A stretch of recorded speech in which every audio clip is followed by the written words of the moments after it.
Hello there, you're now with me, Lorenzo Isaac, for TVS English News at 5. Let us begin with the top stories for today.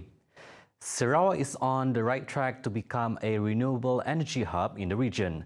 The latest updates will be filled in by our editor in Singapore. Go ahead, Firdaus. Sarawak is committed to strengthen its strategic partnership with Singapore in renewable that includes hydroelectricity energy. The matter was among the issues discussed during the pre-council meeting held at the Malaysia High Commission, Singapore this morning. The meeting was held in conjunction with the Prime Minister, Datuk Seri Anwar Ibrahim, official visit to the city-state. Following the meeting, Premier of Sarawak, Datuk Patinggi Tan Sri Abang Johari Tun Openg, was part of the entourage paid a courtesy call to Singapore Prime Minister Lee Hsien Loong at Istana Presiden.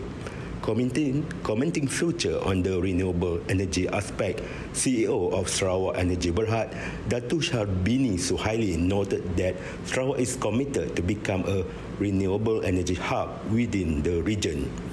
I'm Firdaus with videographer Awang Azumil Awang Ahmad reporting for TVS Singapore. More than 85,000 families of patients nationwide have benefited from the assistance provided by Anjong Kasih Yayasan Kebajikan Negara (YKN). The Anjong Kasih serves as a temporary accommodation center for patients' family who are destitute, who need to accompany their relatives seeking treatment at government hospitals. Minister of Women, Family and Community Development, Datuk Sri Nancy Shukri, paid a visit to the Anjong Kasih YKN at Sarawak General Hospital, Kuching today. Over at the scene is our reporter, Regina Lee, with the details. Go ahead, Regina. Thank you, Lorenzo, from studio. So currently we're at Sarawak General Hospital, where YB Datuk Sri Nancy Shukri, Minister of Women, Family and Community Development and Chairman of YKN Trustees, held a working visit to Anjong Kasih YKN Sarawak General Hospital, which is one of the YKN development projects in cooperation with the Ministry of Health Malaysia, specifically to help families indigent patients.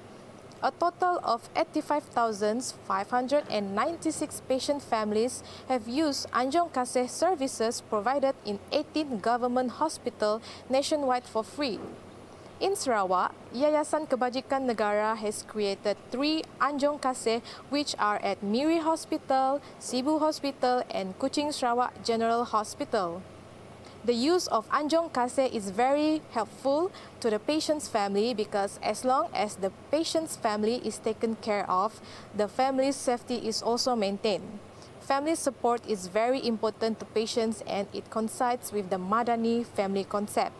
The concept of Kasih, which is also applied, includes love, noble morals or personality, physical and mental health, knowledge and harmony as values that must be present in every family member to ensure that family institutions in this country continue to be preserved and prosperous. That's all I have today. Regina Lee and videographer Muhammad Rafiq reporting for TVS. Over to you.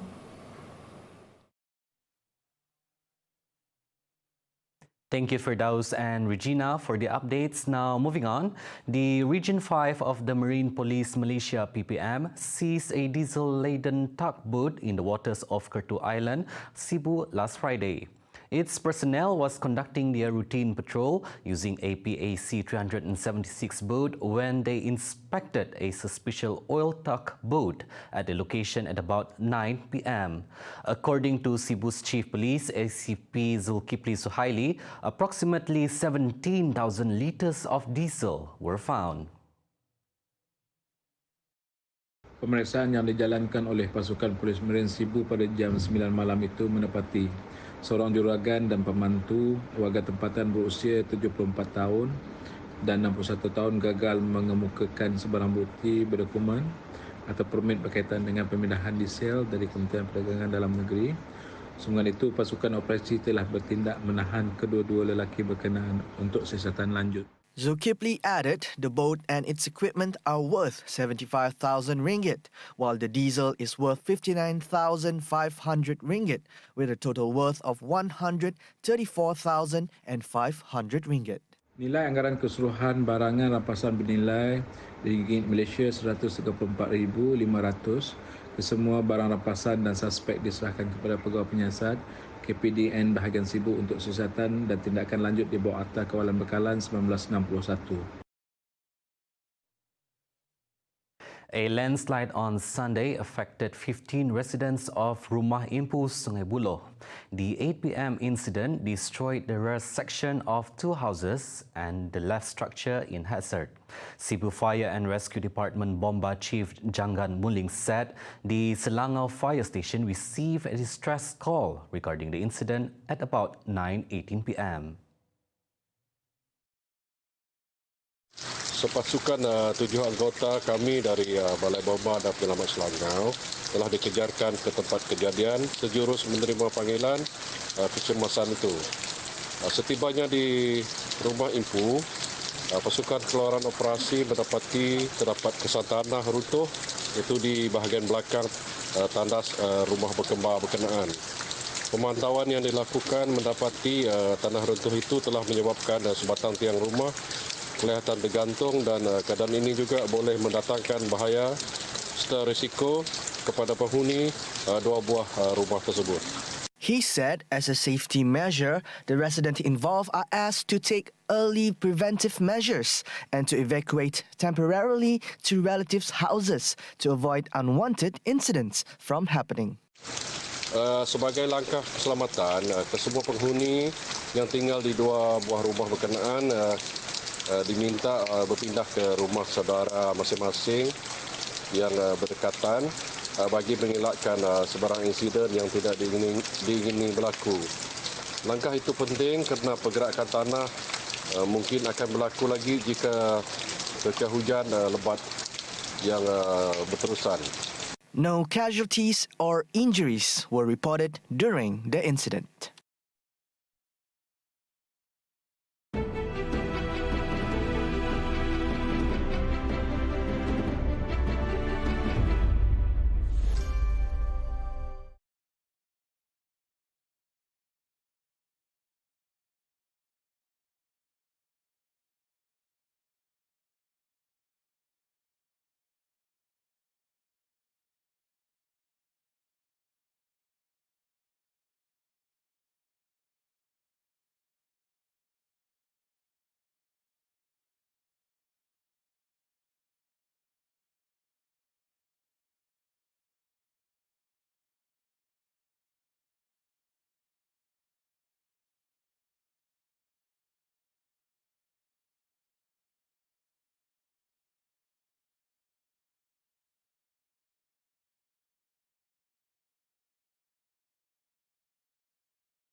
Welcome back.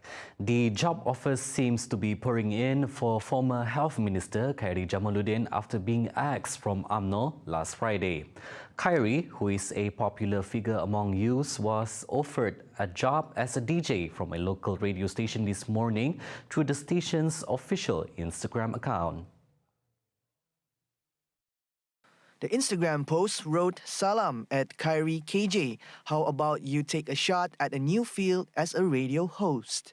The account posted a picture of an official letter to the former Rembau Member of Parliament asking him to join the station's popular regular morning segment, which runs from Monday to Friday at 6 a.m. to 10 a.m. However, the good-natured offer seemed to have drawn flag from some social media users who said the offer should not be given to a former minister. Yesterday, Khairi reposted a post by Tunku Mahkota of Johor, Tunku Ismail Sultan Ibrahim, which mentioned that he would be the future Johor Darul Ta'zim Football Club JDTFC CEO and Johor Youth Advisor. In the Instagram story, Khairi expressed his gratitude for the gracious offer. One door closes, others will open. Sustenance is on God's hands, he wrote. On Friday, Khairi was sacked from UMNO for being vocal against the party's leadership and for claiming that there were ghost voters recruited to contribute votes to the no contest motion for the party's top two positions.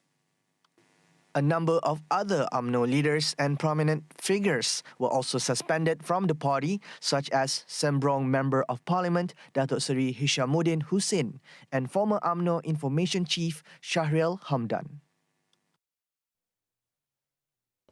A mentally ill man is believed to have died after being beaten by a group of Tahfiz students at a mosque in Malacca Island, Kelantan recently. The incident happened at 5 p.m. on Sunday after the victim, who was said to have assaulted a woman in the area. Prior to the incident, the victim was performing his Asar prayer alone at the said mosque. The man is believed to attack a woman in her 50s who is a cook at the students' dormitory nearby the mosque. The woman was about to leave from work when the incident occurred. Some Tahfiz students who are aware of the incident continue to help the woman. The victim is believed to be unconscious when several Tahfiz students beat up the man before the mosque management lodged a police report. Following the incident, a total of 15 Tahfiz students were detained by the police to help further facilitate the investigation. However, out of the total, there are 3 students believed to have been released. So far, the police have not issued any statement regarding the case. On to our global updates. Persistent rain is expected in Auckland, which has already been hit by major floods and landslides due to record-breaking downpours.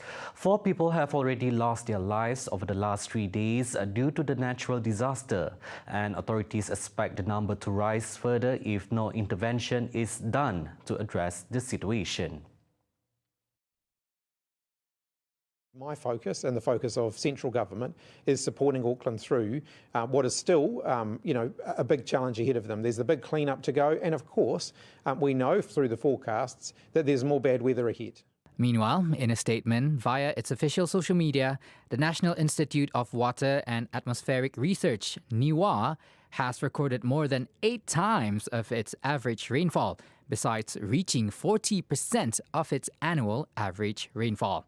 Auckland Emergency Management Controller Rachel Keller said bad weather is set to persist this week. However, we do have more bad weather potentially coming in on Wednesday and Tuesday, Wednesday, and we'll be watching that really closely and providing information to our communities on what to expect with that. That's all the time we have for TVS News at 5. I'm Lorenzo Isaac. Thank you for watching.